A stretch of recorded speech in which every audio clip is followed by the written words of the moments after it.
Thanks for tuning in to Tesla Shorts Time Daily, episode 528. Patrick here in Vancouver. It's July 1st, 2026. Let's dive into today's Tesla news. Tesla plans to add 1,000 workers at its German Gigafactory as June registrations climb in multiple European markets. Tesla recorded 1,778 new vehicle registrations in Denmark during June 2026. The figure represents a 39% increase from the same month last year. Data comes directly from Denmark's official bilstatistik.dk registry. New Tesla registrations in Spain increased 5.6% compared with June 2025. Registration data also shows Tesla gains in France and Sweden for June. The combined increases form part of a wider European recovery pattern this month. While sales momentum builds across Europe, Tesla is already expanding capacity at its main production site there. Tesla plans to add 1,000 positions at its Berlin-Brandenburg plant. The hiring comes as production volumes at the site continue to scale. The announcement follows recent registration gains in several European countries. No specific timeline for the new hires was detailed in the report. The factory expansion comes as Tesla faces a more mixed picture in other key markets. June registrations in Norway fell 43% year over year for Tesla. The first half total still exceeds the same period in 2025. The monthly decline comes despite overall European recovery signals elsewhere. The report notes the contrast between the single-month drop and the stronger half-year result. The single-month decline highlights sensitivity to incentives and competition. Shifting focus from Europe to Asia, Tesla is adjusting its China presence. Tesla China has taken the Model S and Model X off the main vehicles menu on its site. Remaining inventory can still be ordered through dedicated inventory links. The change leaves only Model 3 and Model Y visible to new visitors. It follows earlier reports of limited stock for the higher-priced models in that market.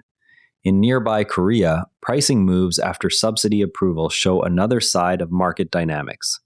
Tesla Korea increased prices on the Model 3 and Model Y by as much as $7 million the day after subsidy approval.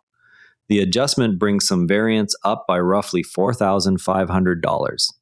The move follows confirmation that the vehicles qualify for government incentives. Buyers now face higher net costs despite the subsidy availability. That pricing response leads directly into a closer look at how incentives actually work. Price changes that follow subsidy approvals reveal how government incentives reshape the actual transaction rather than simply lowering the buyer's net cost. When Tesla Korea raised Model 3 and Model Y prices the day after subsidy confirmation, the increase offset part of the incentive for buyers while preserving the manufacturer's margin.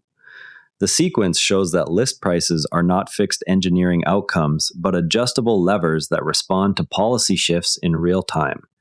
This adjustment matters because it alters the demand signal that reaches the factory. A higher posted price can reduce volume even when the subsidized net price stays similar, which in turn affects production planning and supplier contracts. In markets where subsidies are temporary or subject to annual resets, manufacturers that treat the incentive as permanent risk building capacity that later proves mismatched to unsubsidized demand. Registration gains across multiple European markets are feeding into expectations for Tesla's upcoming quarterly results. Analysts expect Tesla Q2 deliveries to benefit from stronger European demand. Registration gains in multiple countries provide the supporting data. The outlook contrasts with earlier concerns about softening momentum. Final delivery figures are scheduled for release in early July. On the technology front, Tesla is also advancing its commercial vehicle lineup. Tesla's Semi program is cited as a factor weighing on PACC car shares and competing electric truck makers. The analysis points to Tesla's production ramp and cost targets as competitive threats. P-Car's valuation has moved lower amid the broader shift toward electric commercial vehicles. The report frames the pressure as ongoing rather than tied to a single quarter. A separate Chinese electric truck company has filed to raise up to $2 billion through a U.S. SPAC merger. The firm positions its vehicles as direct competitors to the Tesla Semi in the commercial segment. Executives have publicly stated a goal of displacing diesel trucks. The filing adds another potential rival in the heavy-duty EV space. The Semi is also gaining new technical capabilities for real-world conditions. Tesla has introduced new electric semi features intended to improve control on slippery surfaces. The system uses the truck's dual motor layout and instant torque response. The update targets commercial operators facing winter conditions. No specific range or payload impact figures were released with the announcement. On the regulatory front, Cybercab testing has advanced. On-road testing of a Cybercab without steering wheel or pedals has started in the United States. Earlier test vehicles carried conventional controls for calibration. The new configuration aligns with the vehicle's intended unsupervised robo-taxi design. Regulatory standards for such vehicles remain under discussion. Software updates for existing owners continue in parallel. Android users now receive live status updates during supercharging sessions. The feature brings parity with the iOS app for monitoring charge progress. Owners previously had to refresh manually on Android devices.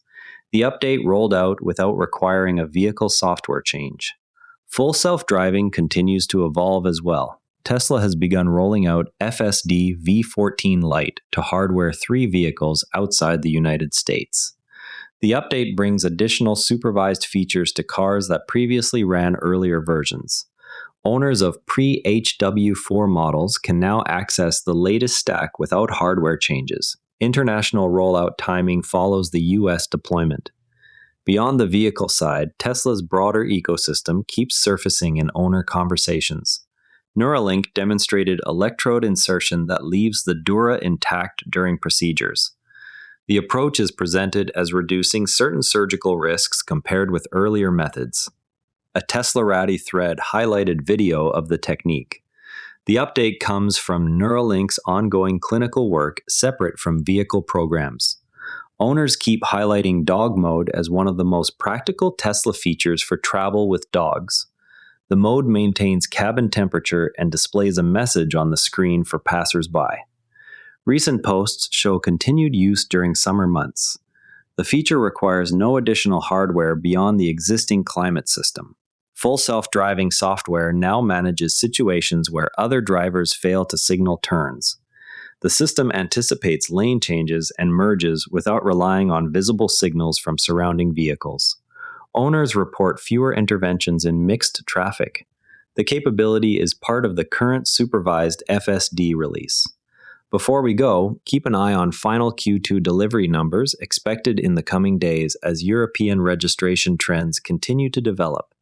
That covers it for today's Tesla developments. TSLA closed at $420.60, up $8.76, 2.1%.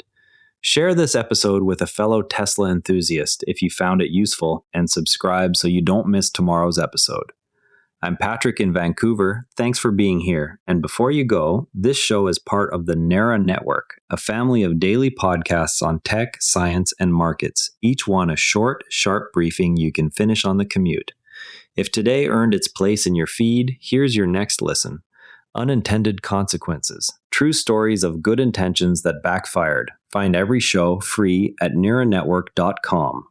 This episode used AI voice synthesis of my voice. Editorial selection and analysis are my own.